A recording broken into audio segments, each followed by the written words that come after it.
Son ya las 9:30, las 9:30. Presidente del Gobierno, Pedro Sánchez, muy buenas noches. Buenas noches. Gracias por conceder esta entrevista a Televisión Española, que la emite por todos sus canales y también a través de Radio Nacional de España. Hace un año que no concedió una entrevista, presidente. Ya sé que ha atendido a la prensa, en ruedas de prensa, pero un año es mucho tiempo, sí que un presidente se someta al interrogatorio de un periodista sobre su gestión. Imagino que hay un montón de colegas que esperan una oportunidad como esta. Claro. ¿Va a cambiar? ¿Va a estar más disponible esta temporada? Siempre lo he estado. De hecho, usted lo ha dicho. Más de 50 comparecencias que he hecho ante los medios de comunicación, más de 20 comparecencias en el Congreso de los Diputados. Pero en todo caso es un placer someterme a las preguntas de los periodistas. Siempre lo he hecho como presidente del Gobierno y desde luego pues, es un placer estar en la televisión pública respondiendo a sus preguntas. Han pasado muchas cosas en este año, presidente. Lo último, la oleada de incendios que deja 400.000 hectáreas arrasadas y deja algo más, cierta sensación de vulnerabilidad en la población que se suma a la que ya se sintió con la Dana, que arrancó con la pandemia.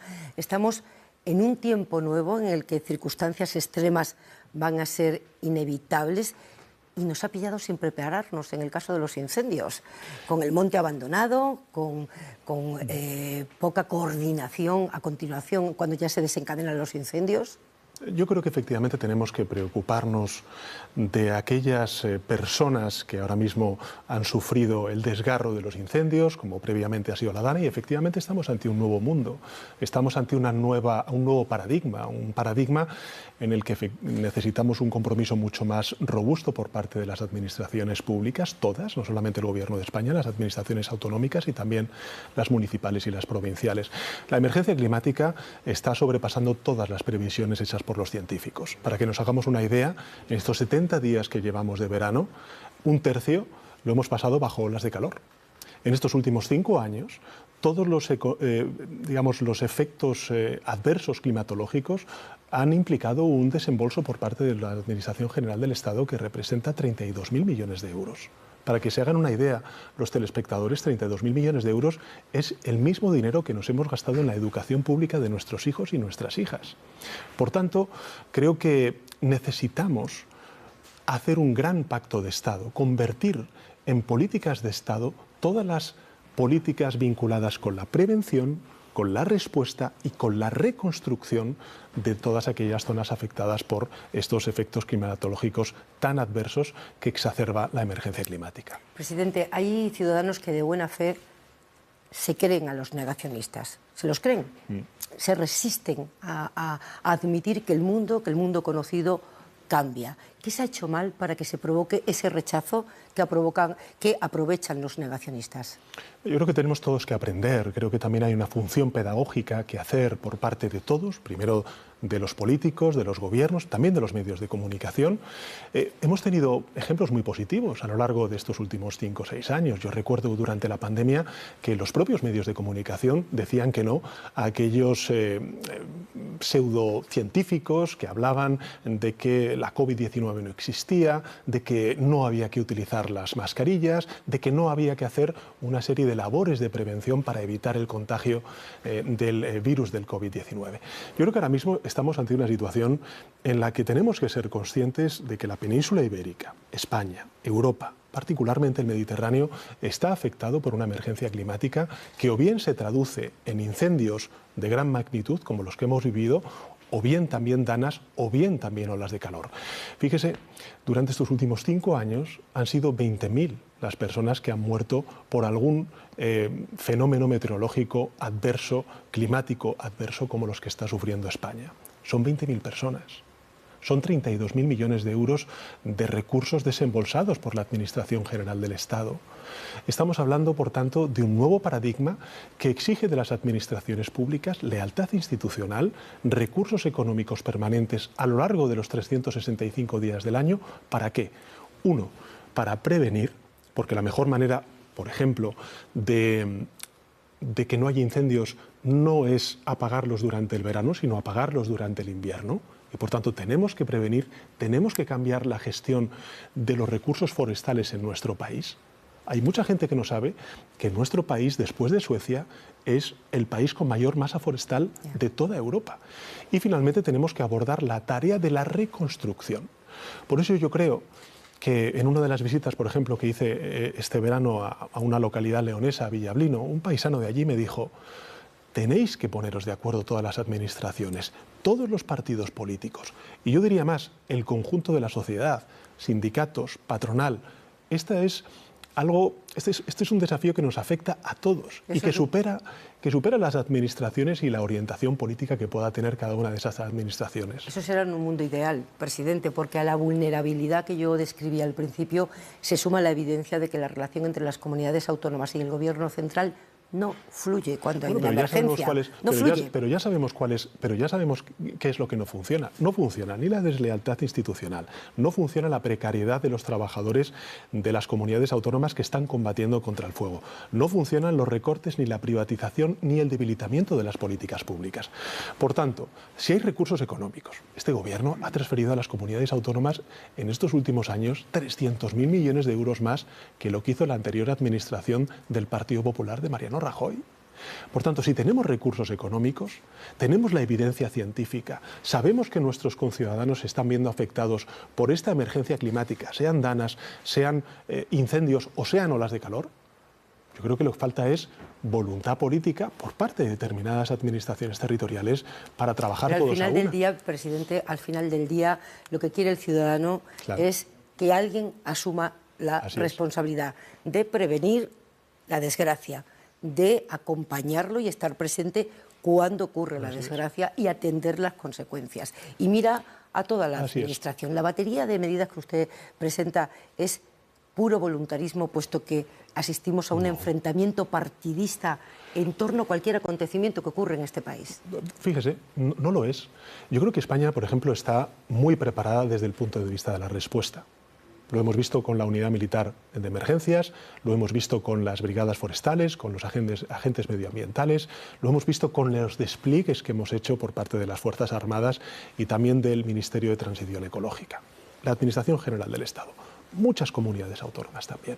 Por tanto, no es un ejercicio voluntarista. Desde el año 2019, simplemente para que lo sepan los ciudadanos, aprobamos la primera Estrategia Nacional de Protección Civil. Hemos aprobado en 2024 una nueva estrategia. Por ejemplo, el mecanismo de alerta que se recibe en los SMS de los móviles de las zonas afectadas por danas, por incendios, son también servicios que ha puesto en marcha el Gobierno de España para prevenir y para garantizar la seguridad de los ciudadanos en las zonas afectadas por estos efectos climatológicos que hemos visto durante este verano. O sea, presidente, a su juicio, lo único que ha fallado han sido las comunidades autónomas. No, yo creo que tenemos que hacer entre todos un ejercicio que es el siguiente. Es evidente que la emergencia climática está superando todas las evidencias científicas que teníamos hasta ahora, todas las previsiones científicas que teníamos hasta ahora. El otro día la EMET lo dijo claramente. En las temperaturas medias que hemos sufrido durante este mes de agosto superan de largo los 4 grados respecto a las temperaturas medias que hemos tenido durante las últimas décadas en un mes de agosto. Por tanto, hay una realidad que se acelera, que es la emergencia climática. Hay unos efectos que se agravan, que son los de la emergencia climática, y por tanto, entre todas las administraciones públicas, tenemos que hacer lo que está en nuestras competencias, que viene definido 1 por la Constitución, 2 por los estatutos de autonomía y 3 por la legislación estatal, la ley de montes, por ejemplo, para reforzar esa coordinación y esa colaboración. ¿Diría que el enfrentamiento político ha dificultado la extinción de los incendios? Yo diría que lo que tenemos que hacer entre todos es asumir nuestra responsabilidad. Lo que tiene que hacer, por ejemplo, el Gobierno de España cuando se declara una emergencia de estas características es coordinar la respuesta conjuntamente con la administración territorial donde se sufre este incendio. ¿Y eso qué significa? Pues, por ejemplo, poner a disposición de esa administración territorial todos los recursos, que es lo que ha hecho el Gobierno de España. Fíjese, hemos desplegado 3.200 efectivos de las Fuerzas Armadas de la UME. Hemos desplegado más de 20.000 efectivos de las fuerzas y cuerpos de seguridad del Estado. También brigadistas, forestales, agentes medioambientales. Hemos también activado el mecanismo de protección civil europeo. Hemos coordinado la solidaridad interterritorial de las distintas comunidades autónomas, vehiculando todos los recursos a las comunidades autónomas afectadas. En definitiva, el Gobierno de España ha hecho su trabajo, pero eso no significa que nos sintamos, satisfechos con el resultado de este órdago que nos está echando el clima. Ahora bien, también de la misma manera que digo esto, creo que es un enorme error ver a dirigentes políticos, ya sean instituciones, ya sean partidos políticos, no digo la ultraderecha, que claramente es negacionista, pues no hacer ni una mínima referencia a la emergencia climática. Que no lo dice un partido político u otro, que lo está diciendo la ciencia. Y por cierto, no lo dice la ciencia desde hace, no sé, 2 o 3 días, lo está diciendo desde hace décadas. Este gobierno, o mi gobierno desde que yo soy presidente, allá por el año 2018, en 2020 lo primero que hizo fue aprobar una declaración de emergencia climática en el Consejo de Ministros. Y desde entonces hemos desplegado una política de protección civil y una política de transición ecológica que ha hecho que una economía como la nuestra, que está creciendo y liderando el crecimiento en Europa, haya reducido los gases de efecto invernadero como no lo hemos hecho en el pasado. Tenemos que ser consistentes con esa apuesta. Hablemos, presidente, de Santos Cerdán, de José Luis Ábalos, los dos secretarios de organización de su partido, los dos personas de su absoluta confianza política durante muchos años, los dos investigados por presunta corrupción, Cerdán en prisión preventiva. Nadie le advirtió, su instinto político no funcionó aquí, sí. Ningún compañero le dijo nada, ningún servicio del Estado le advirtió, por ejemplo, de algo que parece que todo el mundo sabía ahora, que es el estilo de vida que llevaba José Luis Ábalos. Yo tengo que decirle, Pepa, con toda rotundidad, que yo no tenía ninguna información objetiva de que pudieran estar cometiendo supuestos actos de corrupción. Ya veremos, porque es el tiempo de la justicia, en qué acaba esto. Pero yo sí que creo, y es lo que tengo que decirle a la ciudadanía, que este gobierno, y yo como secretario general del Partido Socialista, no he tolerado en ningún momento ningún caso de corrupción. Ninguno. Y cuando ha habido un mínimo atisbo de un caso de corrupción, he actuado con total contundencia y con total... siendo implacable, por decirlo de manera mucho más... ¿Por qué apartó a Ábalos del gobierno en el año 2021? Bueno, es que no solamente fue José Luis Ábalos. Salíamos de una pandemia, hice una reestructuración del Consejo de Ministros muy importante, donde no solamente salió el entonces ministro de Transportes, José Luis Ábalos, sino también salieron otros ministros y una vicepresidenta del Gobierno, porque estábamos saliendo de una pandemia, porque teníamos que recobrar el impulso político y también, en fin, se notaba un desgaste de un Consejo de Ministros que se estaba reuniendo 2 y 3 veces a la semana para poder hacer frente a la pandemia. Dicho lo cual, lo que sí que puedo decirles es que como presidente del Gobierno yo he hecho 3 cosas que creo que son fundamentales para la tranquilidad de la ciudadanía. 1, responder con total contundencia. 2, colaborar con la justicia y con las fuerzas y cuerpos de seguridad del Estado, cosa que no se hacía en el pasado y que hoy se hace.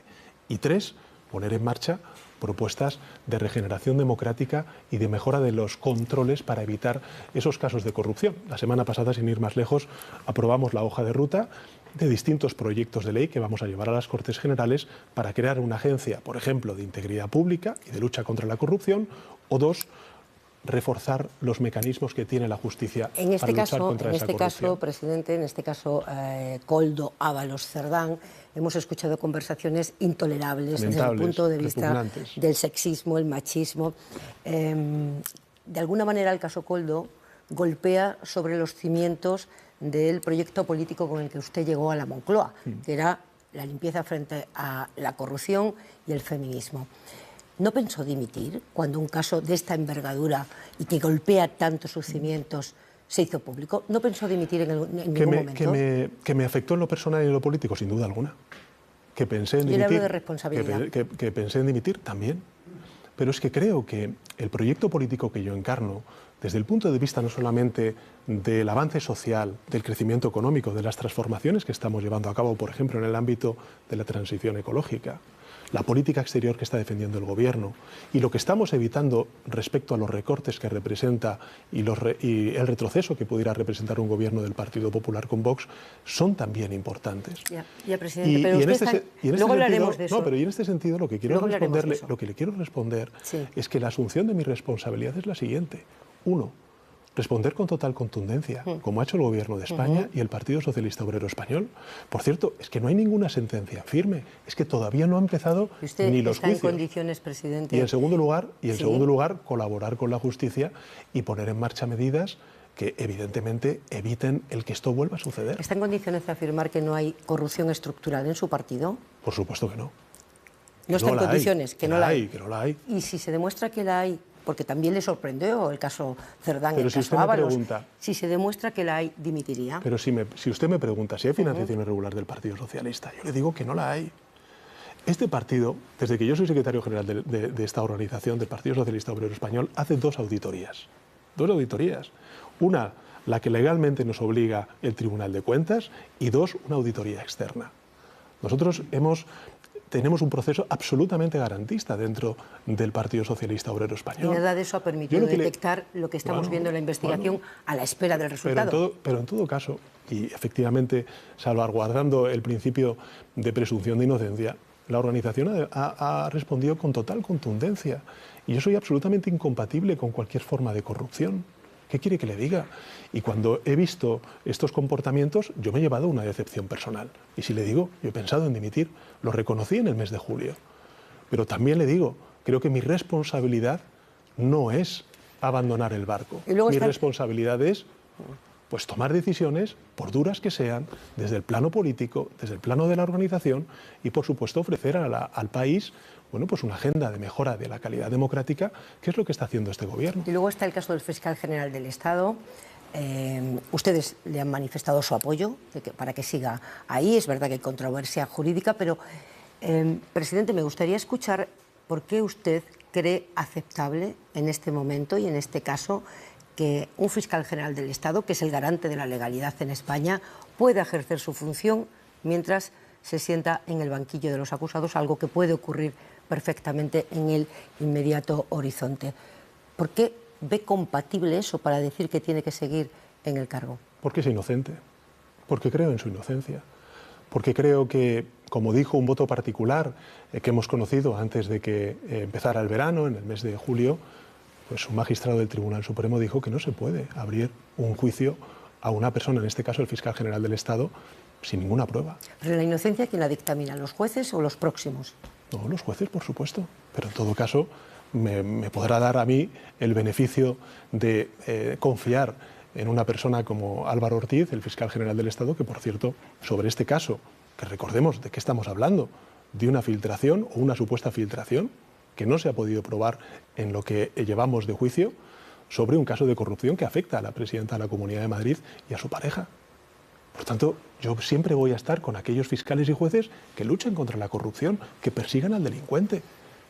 Pero no en un caso que a mí me parece que, en fin, como dijo ese magistrado del Tribunal Supremo en su voto particular, pues falta consistencia en cuanto a la carga probatoria para abrir un juicio oral, en este caso el fiscal general del Estado. Y luego están los casos que afectan a su entorno personal. Bueno, puede decir mi hermano y mi mujer. El procesamiento de su hermano, la imputación de su esposa. Bueno, las imputaciones. Que me imagino que son llevamos. los más difíciles para usted. Me imagino que son.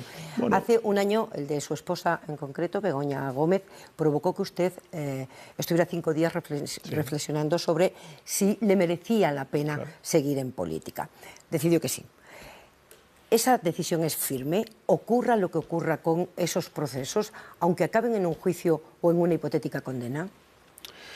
Mire, como usted ha dicho, desde el plano personal, yo nunca pensé que esto pudiera pasarle a una persona que ejerza responsabilidades políticas. Porque además esto proviene de denuncias falsas, de recortes de prensa, de organizaciones ultraderechistas que se presentan en determinados juzgados para abrir una causa, en este caso contra familiares como mi hermano o como mi esposa. Y yo, por supuesto, que defiendo su honestidad y su inocencia. Lo voy a defender siempre, porque es así, porque es la verdad. Y creo, además, que, aun confiando en la justicia y aun pensando que la inmensa mayoría de jueces y fiscales de nuestro país hacen bien su trabajo y cumplen con la ley, con la misma rotundidad digo que hay jueces que no. Y estos son casos palmarios de que eso no es así, de que hay un problema de desempeño, de instrucción, de pena del telediario, que al final están pagando 2 personas por el mero hecho de ser familiares míos. Presidente, ¿me está diciendo que hay jueces que están en guerra con el gobierno? Que hay jueces haciendo política y que hay políticos que tratan de hacer justicia, sin duda alguna la hay. Afortunadamente es la minoría, pero la hay. Y hacen un daño terrible, un inmenso daño a la justicia, al Poder Judicial. ¿Y el Consejo General del Poder Judicial que acaban de pactar ustedes, que tiene competencias disciplinarias, a su juicio, cómo actúan en esos casos? Yo creo que también merecería una reflexión por parte del Consejo General del Poder Judicial el cómo poder defenderse ante procesos que claramente son muy defectuosos tanto en el fondo como en la forma. Pero insisto, esto es algo que representa o que corresponde al Poder Judicial, al Consejo General del Poder Judicial, y por tanto tendrán que ser ellos quienes valoren si estas instrucciones, si estas causas abiertas, pues, en fin, tienen los parámetros de independencia, de respeto a la presunción de inocencia que creo que merecen todos los ciudadanos y ciudadanas en nuestro país. Presidente, por aclararme, ¿dónde pone el listón? En estas investigaciones, todas las que están en curso, todas las que afectan a personas de su máxima confianza política o de su máxima confianza personal, ¿cuál es la línea roja que le obligaría a usted a cambiar esa decisión que ha tomado de seguir adelante, pase lo que pase? Es que, ¿dónde está la línea roja en una investigación por corrupción? Si usted me pregunta por mis familiares, pues es que yo sé cómo viven, yo sé qué han hecho, cómo son. Por tanto, yo lo que espero es que la justicia efectivamente haga justicia y que el tiempo ponga las cosas en su sitio. ¿Y en el caso Cerdán tanto los investigados y Ábalos, como los investigadores. ¿Y en el caso Cerdán y Ábalos, dónde pone el listón? Creo que la he puesto ya, fíjese, mucho antes de lo que hicieron otros partidos políticos o mi organización en casos de corrupción anteriores. Es que nosotros hemos tomado decisiones en José Luis Ábalos y en Santos Cerdán sin abrirse todavía un juicio. Estamos en las fases preliminares de investigación y ya hemos tomado decisiones muy contundentes. Por tanto, cuando usted me dice ¿dónde usted pone el listón o dónde usted pone el límite? Bueno, si es que ya lo hemos hecho, hemos respondido. Y no solamente hemos respondido con esta asunción de responsabilidades. Presidente, desde el punto de vista de la responsabilidad personal del máximo dirigente del partido que los eligió. Claro, es lo que he hecho. Es que les he pedido que entreguen el acta, les he pedido que abandonaran la Secretaría de Organización del Partido Socialista, les he pedido que se den de baja como militantes y si no, pues efectivamente han sido expulsados. En definitiva, yo creo que desde el punto de vista de la proporcionalidad, de la gravedad a esas respuestas, hemos dado pues una respuesta muy contundente que en efecto otras organizaciones no han dado. Pero su pregunta sobre si hay o no corrupción sistémica, yo le digo, la corrupción sistémica no, pero sistemática sí, acabó con la moción de censura en el año 2018. Y en fin, yo he pedido perdón, estoy dispuesto a aprender, a reconocer también mis errores, pero lo que no voy a hacer es aceptar lecciones de organizaciones políticas que no asumen esa responsabilidad, que tienen más de 30 causas abiertas y que tienen a más de 100 personas siendo investigadas por casos de corrupción muy graves. Espero tener la ocasión de preguntarle al señor Feijóo, a quien hemos invitado también a una entrevista en la tele pública, pero ahora quien tengo delante es a usted. Su gobierno, la continuidad de su ejecutivo, ¿depende más de los tribunales en este momento que de su acción de gobierno? De la acción del gobierno, sin duda alguna. Hablemos de economía, presidente, que, los datos macros son muy buenos, la economía española crece por encima de la media europea y de la media del mundo occidental, en realidad, lo hizo en el 24, lo sigue haciendo en el 25, apoyada en una energía barata y en la llegada de mano de obra extranjera, que vienen porque hay trabajo, obviamente. Es la primera vez que tenemos esta ventaja objetiva de una energía que se hace con una materia prima de la que tenemos en abundancia en España, que es el sol y el viento. Pero eso convive con un malestar que tiene que ver con dos cuestiones muy concretas, que es la dificultad de acceso a la vivienda para todas las capas sociales, vivienda de alquiler y vivienda en propiedad. Las dos cosas se han vuelto imposibles para muchos españoles, y unos sueldos que permiten pocos desahogos, y que cuando la vida se tuerce o da un giro, un divorcio, un gasto extraordinario, la gente lo pasa mal. Porque un gobierno nítidamente de izquierdas que ha sabido hacer crecer la economía, no ha sabido atajar estos dos asuntos que afectan a la vida de mucha gente. Yo reconozco el problema, o los dos problemas, pero estamos poniendo los andamiajes para resolver estos problemas. Fíjese, lleva 7 años en el gobierno, presidente. Bueno, pero es que el problema de la vivienda no es sencillo, el desafío que tenemos por delante. Y además, de nuevo, hablando también, como hacíamos, de la emergencia climática, necesitamos de la cooperación de instituciones, de comunidades autónomas, de ayuntamientos, y hace escasos años que aprobamos la primera ley estatal de la vivienda, que en definitiva es, en toda regla, una intervención en un mercado libre que no funciona. Usted antes hacía referencia al mercado energético, a la solución ibérica, que fue una intervención que planteamos desde el Gobierno de España. ¿Para qué? Para, durante la guerra de Ucrania, con los precios y la inflación que teníamos, intervenir en un mercado claramente disfuncional y proteger a los consumidores y a los empresarios. Y es lo que tenemos que hacer también con la vivienda. Nosotros llevamos, desde hace 7 años, desplegando una política sistemática de intervención pública de la vivienda con, un aumento de 8 veces más los presupuestos vinculados con la política de vivienda. 2, la ley de vivienda, que nos permite articular políticas como, por ejemplo, aprobar un registro de viviendas turísticas, acabar con las Golden Visa, que beneficiaban sobre todo a aquellos extranjeros con grandes recursos económicos para comprar patrimonio en nuestro país, o también utilizando el Instituto de Crédito Oficial para crear avales, sobre todo para la gente joven, las familias jóvenes, con 4.500 millones de euros, y también el bono de alquiler para la gente joven. Y finalmente lo que estamos haciendo es una apuesta decidida por la rehabilitación y la construcción de vivienda protegida. Fíjense, durante los últimos 12 meses, el aumento en la construcción de vivienda protegida ha sido de un 62%, el de la vivienda libre del 13%. Habrá telespectadores que piensen, bueno, ¿y eso en qué se traduce? Es que nosotros tenemos que aumentar el parque de vivienda protegida, porque eso hace que los precios de la vivienda puedan amortiguar su incremento, o al menos no aumentar de la manera que están aumentando, por desgracia, en muchos territorios de nuestro país.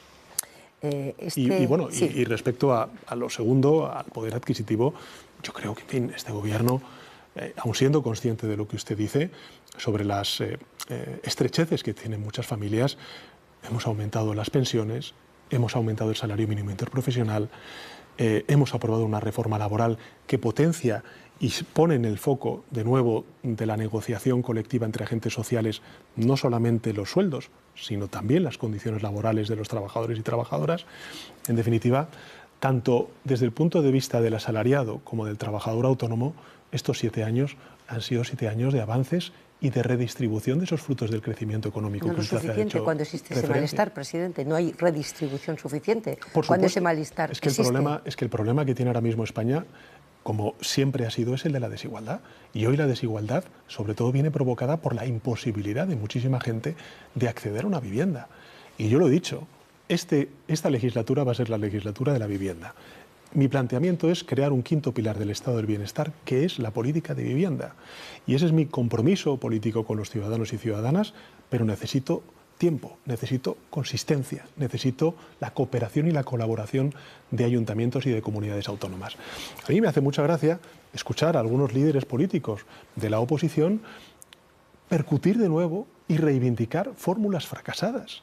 Es que el mercado de la vivienda no funciona, la oferta, la ley de oferta y la demanda, como pueden funcionar otros mercados. Necesitamos la intervención de lo público.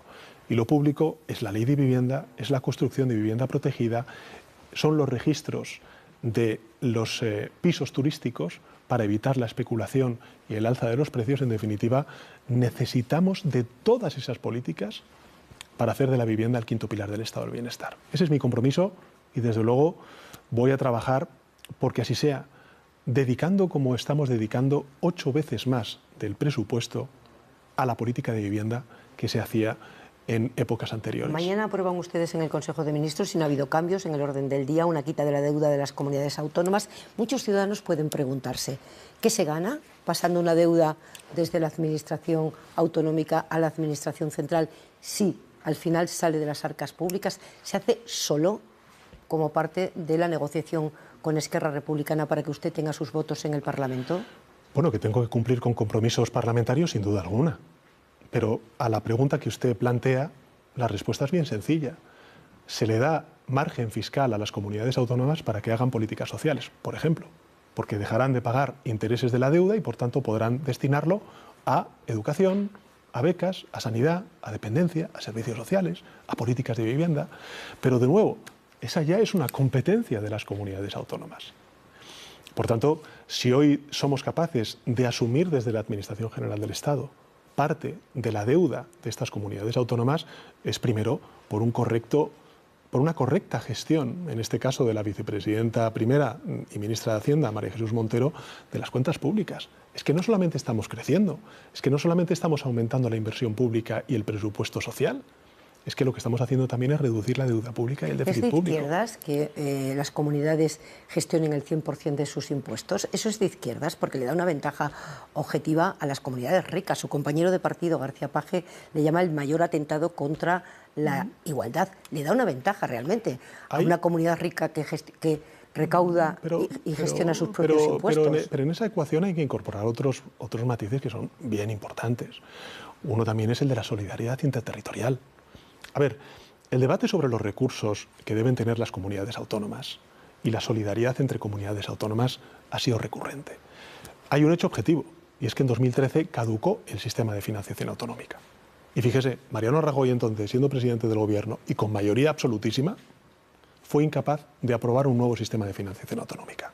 Fíjese si estamos hablando de algo difícil y complejo, porque tenemos que casar muchas realidades territoriales de un país maravilloso como es España, pero diverso en lo territorial, con problemáticas de envejecimiento de la población como pueda tener, por ejemplo, Asturias, o de despoblación, como pueda tener otros Castilla y León, por poner el caso, o de sobrepoblación, como puede haber en las Islas Baleares. Por tanto, tenemos que aunar todas esas realidades y llegar a un acuerdo de un sistema de financiación autonómico que garantice una estabilidad, una suficiencia muy importante para la provisión de servicios públicos. Pero fíjese, hasta que llegue ese momento, no solamente hemos hecho una quita o vamos a aprobar una quita de la deuda a las comunidades autónomas y, por tanto, darles margen para políticas sociales, para invertir en políticas sociales, sino que además, durante estos 7 años que llevo como presidente del Gobierno, es que hemos aumentado en 300.000 millones de euros las transferencias a las comunidades autónomas. Pero claro, si hay comunidades autónomas que cuando reciben esos recursos lo que hacen es no invertir en sanidad o dependencia o en, no sé, política educativa, y lo que hacen son rebajas fiscales que benefician a los de arriba, entonces la clase media trabajadora de esos territorios no acaba viéndose beneficiada de esas transferencias. Presidente, le voy a hacer una serie de preguntas que me gustaría que tuvieran agilidad en la respuesta, porque todavía no hemos hablado del plano internacional. Salvador Illa va mañana a Bruselas a verse con Puigdemont para garantizarle a usted el voto de Junts en los presupuestos. No, va primero porque el 2 de septiembre, por lo que me informó el presidente Illa, siempre se celebra recurrentemente en Bruselas la Diada, el Día de Cataluña. Y en segundo lugar, porque creo que es una decisión coherente con la política de normalización, de diálogo y de convivencia que apuesta el presidente Illa, y desde el punto de vista político a mí me parece acertado. Acertado, porque creo que cuando uno mira hacia adelante, como está haciendo la sociedad catalana y el conjunto de la sociedad española, lo que no podemos hacer es mirar hacia atrás y pensar que no hay ninguna lección que tengamos que sacar del año 2017, de todos esos años de enfrentamiento, de conflicto político que tenemos que superar conjuntamente, el conjunto de la sociedad catalana y también el conjunto de la sociedad española. ¿Va a presentar presupuestos este año? Los voy a presentar. Aunque se lo tumben, dice Podemos que es la excusa que usted busca para disolver y convocar en primavera. Cada grupo parlamentario que decida decir lo que quiera. Yo voy a presentar los presupuestos, pero también le digo una cosa, y quiero ser muy claro con los grupos parlamentarios. Quiero ser muy claro. Los presupuestos generales del Estado son un instrumento, no son un fin en sí mismo. El fin es crecer, crear empleo, como lo está haciendo la economía española. El fin es reducir la desigualdad y hacer la agenda de transformaciones económicas que está haciendo el Gobierno de España. El fin es el poder vehicular y gestionar los fondos europeos, que acaban el 31 de diciembre del año 2026. Por tanto, quiero ser muy claro, vamos a presentar los presupuestos, vamos a pelear para aprobar esos presupuestos en las Cortes Generales. ¿Y si se los tumban? Seguiremos con los presupuestos que tenemos. Quiero que escuche lo que decía usted en el año 2017 a Mariano Rajoy. Un gobierno tiene que aprobar su principal ley, que son los presupuestos generales del Estado.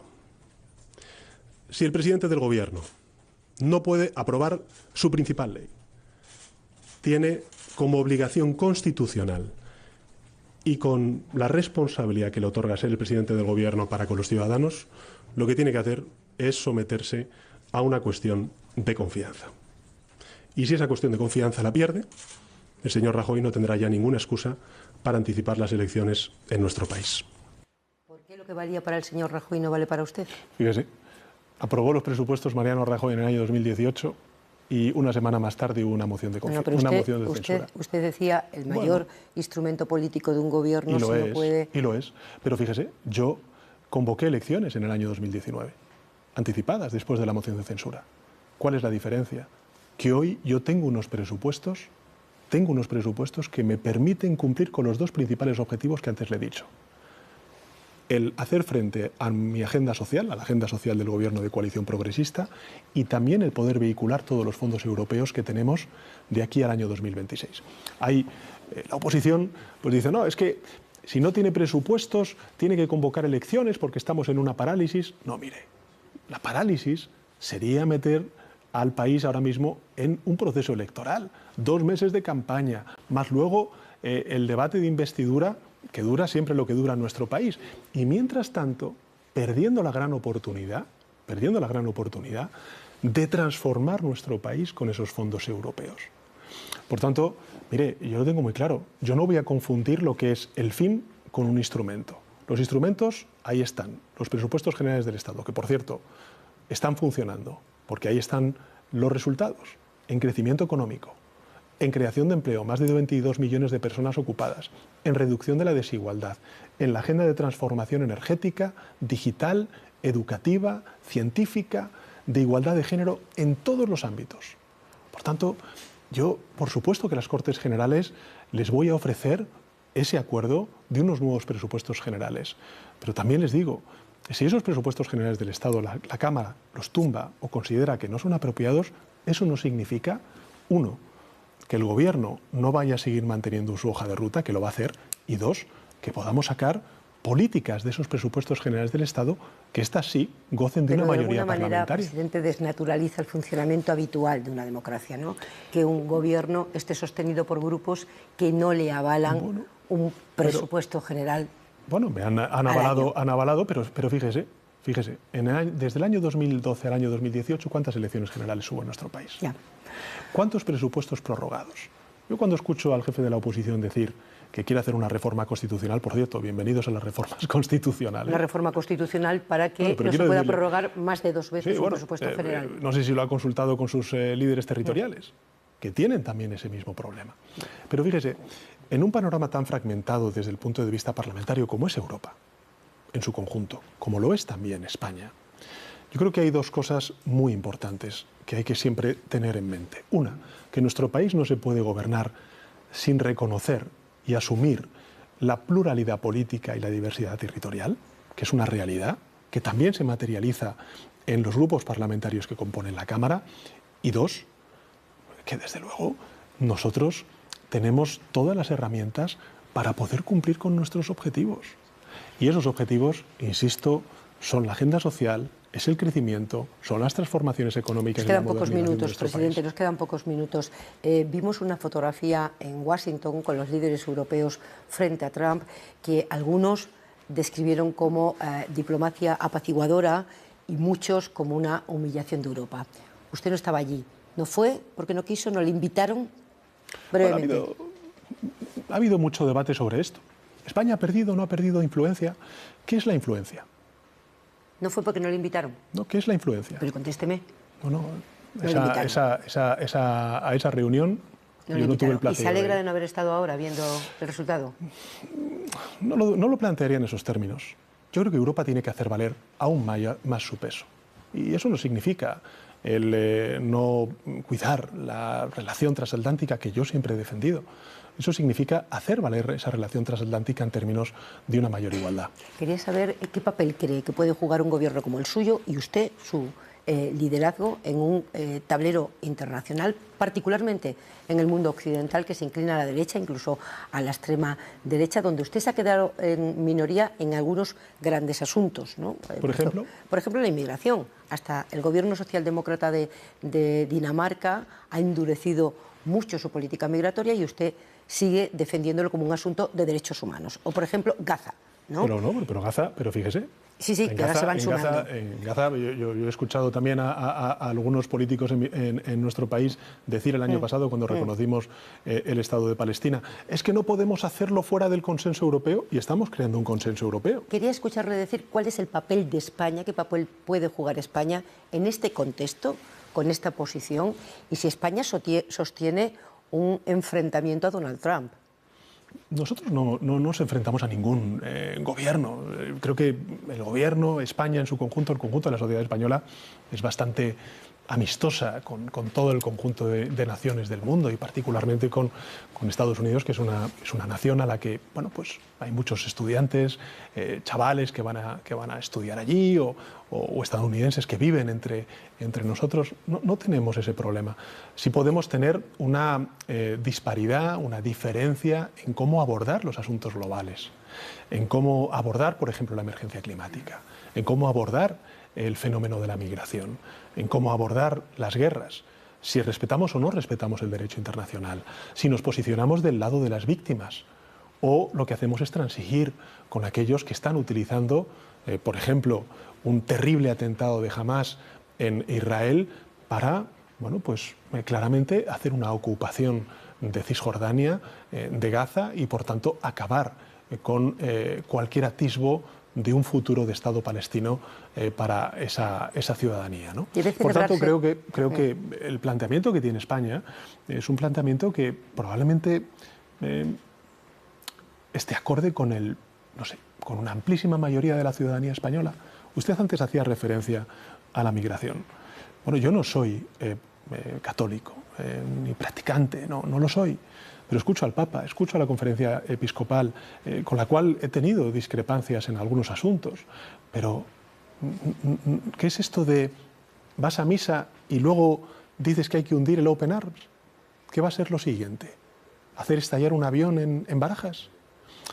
Lo que quiero decir con esto es que la humanidad, la empatía ante el sufrimiento, el respeto del derecho humanitario, el respeto del derecho internacional son los ejes básicos de la política exterior española junto con la legítima defensa de nuestros intereses. ¿Debe celebrarse la Asamblea General de la ONU en Estados Unidos después de negarle los visados a la delegación palestina o debe trasladarse a Ginebra como empiezan a pedir algunas voces? Yo creo que tenemos que hacerla en Estados Unidos, que es la sede central de Naciones Unidas y que efectivamente la decisión que ha tomado en este caso la administración estadounidense contraviene el derecho internacional. Contraviene claramente el derecho internacional. Y yo tuve ocasión de hablar con el presidente de Palestina, con el señor Abbas, el pasado sábado. Le trasladé la solidaridad del Gobierno de España y nuestra voluntad firme de, por supuesto, acompañarle en esta conferencia de los dos estados y, por qué no, si finalmente no se puede celebrar en ninguno de esos espacios, ofrecer España para que se pueda celebrar. Usted ha sido víctima de una campaña de deshumanización extraordinaria. Otros presidentes también, pero es verdad que ahora todo se multiplica enormemente con las redes sociales, con el contagio de la política profesional y salta del mundo digital a la vida física, ¿no? Hemos escuchado todos cánticos con insultos en conciertos masivos este verano y a muchas personas expresar con mucha naturalidad el odio que le tienen a usted personalmente. ¿Cómo gestiona usted esa situación? Pues con mucha paciencia. ¿Y cómo cree que es reconocido por los españoles? ¿Por qué cree que ese odio ha aprendido? Pero fíjese, yo creo que la clave aquí es todo lo que estamos viendo, no solamente respecto a esto que usted hacía referencia, sino también los hechos lamentables que hemos visto hoy en un barrio de Madrid, en el distrito de Hortaleza, ¿no? Lo que quiero decir es que al final son la consecuencia de algo previo. Y la causa tenemos que verla en la falta de respeto, de consideración, en el me gusta la fruta, en la barra libre para insultar al adversario político. ¿Usted no tiene ninguna responsabilidad en la polarización de España, señor Sánchez? La polarización de España es asimétrica. Yo no insulto. Yo puedo defender legítimamente mis ideas y criticar a mi adversario político. Pero esto de... Si en una conversación como la que estamos usted y yo teniendo, de repente uno de los dos insulta al otro, ¿en qué términos se tiene que responder? Y, sobre todo, si lo hace un responsable político, aquellos que confían en ese responsable político elevan la apuesta a N. Nosotros lo que estamos viendo ahora es la consecuencia de unas causas que tienen que ver con esa falta de respeto y con esos insultos. Por tanto, yo lo que propongo es lo siguiente, una cosa que me parece que es de sentido común, que nos lo apliquemos todos. Dejemos de insultar, defendamos nuestras ideas con convicción, con vehemencia, como lo solemos hacer los españoles, con pasión, pero desde luego con un mínimo de respeto. Tenemos un minuto, presidente. El problema es que ese odio, esa animadversión, esa cosificación del que opina diferente está llegando a un extremo que ya casi da igual quién empezó primero. El problema es a dónde nos conduce eso.